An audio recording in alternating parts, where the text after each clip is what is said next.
আসসালামু আলাইকুম। আজকে আমি আপনাদেরকে দেখাবো একজন শৌখিন মানুষের একটা অটো। এই অটোটা আমরা মোটামুটি সবাই চিনে থাকি। আমরা কমবেশি সবাই এই অটো দিয়ে যাতায়াত করছি। তো আজকে আমি এই অটোটা দিয়ে একটা কাজে গিয়েছিলাম। তো সেখান থেকে আসার পর আমি ওকে বললাম যে, "ছোট ভাই তুমি একটু দাঁড়াও, তোমাকে আমি একটা ভিডিও করব।"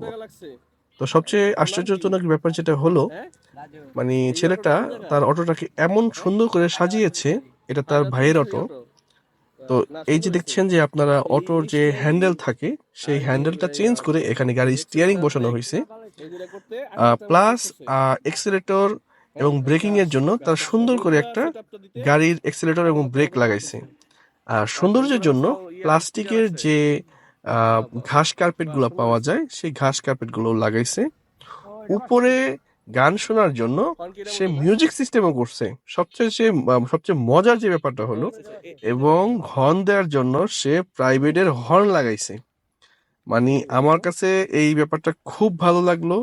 আমি এমন অটো আসলে এখন পর্যন্ত আর কোথাও দেখি নাই। তো ওরে বললাম যে তোমার এটা মোটামুটি করতে কত টাকা লাগছে। ও বলতেছে ভাইয়া এটা করতে আমাদের মোটামুটি 8,000 টাকা মতো খরচ হয়েছে। তো ও বলতেছে ওদের নাকি আরো একটা অটো আছে, সেটার মধ্যে আরো বেশি বেশি মডিফিকেশন করা আছে। তো ও বললো যে ভাই আপনি একসময় আসেন, আমি আপনাকে সেই অটোটা দেখাবো, আপনি সেটা একটা ভিডিও করেন। তো দেখলাম। তো আশেপাশে এই যে ভদ্র লোক উনিও দেখতেছে অটোটা, বললো যে বেশ ভালো হয়েছে। মানে একদম একটা প্রাইভেট একটা ফিল আছে গাড়িটার মধ্যে, অটোটার মধ্যে আর কি। তো সেইটাই দেখলাম, আশ্চর্য লাগ। এক না মোটামুটি অনেক কিছু করছে।